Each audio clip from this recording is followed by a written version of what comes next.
पंढरपूर येथील जुना कराड नाका सुलेमान चाळ परिसरातील आयुष्मान आरोग्य मंदिर नंबर 2 येथे राष्ट्रवादी काँग्रेस उद्योग व व्यापार विभागाचे प्रदेश अध्यक्ष नागेश फाटे यांनी सदिच्छा भेट देऊन आरोग्य केंद्रातील विविध सुविधा व आरोग्य सेवांची पाहणी केली। यावेळी आरोग्य केंद्रामध्ये उपलब्ध असलेल्या आधुनिक सुविधा तसेच शासनामार्फत सर्वसामान्य व आर्थिकदृष्ट्या दुर्बल नागरिकांसाठी मोफत करण्यात येणाऱ्या विविध महागड्या वैद्यकीय तपासण्यांची माहिती घेऊन नागेश फाटे यांनी आरोग्य केंद्राच्या कार्याचे कौतुक केले।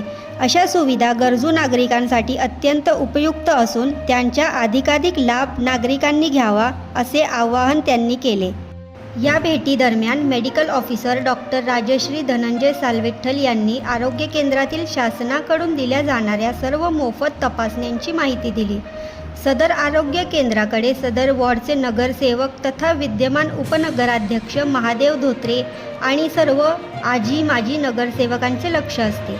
यावेळी स्टाफ नर्स पूनम वाघमारे, प्रशांत पाटील, दत्तराज गाडे, स्मिता जोशी, सोनाली मोहिते, SU लिगाडे, औदुंबर नरोटे तसेच ॲडव्होकेट पांडुरंग चौरे, नवनाथ बसुटे, भास्कर गायकवाड आणि आरोग्य केंद्रातील इतर कर्मचारी उपस्थित होते।